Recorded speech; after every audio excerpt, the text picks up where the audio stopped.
யோ, இந்த சவுக்க தோப்புல எத்தனை மரம் இருக்கும்? தெரியலடி. 2500 மரம் சுத்தி. சும்மா கதை விடாதம்மா. உண்மைதான் சித்தப்பா, எனக்கு ஞான கண்ணு தெரியும். கொல்லி கண்ணை வச்சுட்டு உனக்கு ஞான கண்ணு தெரியுதா? எங்க அந்த ஆரஸ்வதி தோப்புல எத்தனை மரம் இருக்குன்னு சொல்லு. 1700 மரம் இருக்கு. எப்படி? நான் தான் சொன்னல சித்தி, ஞான கண்ணு தெரியும்னு. சரி, அந்த முந்திரி தோப்புல எத்தனை மரமா இருக்கு? 140 இருக்கு.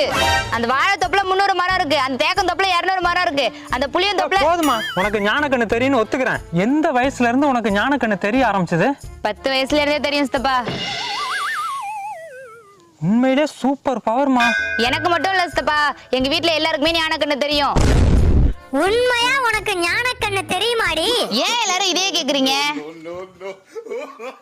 இவருதான் ஞான கண்ணு. இவரு கொலையில தான் எங்க அப்பா வேலை செய்யறாரு. அங்க எத்தனை மரம் இருக்குன்னு ஞான கண்ணு அடிக்கடி சொல்லுவாரு.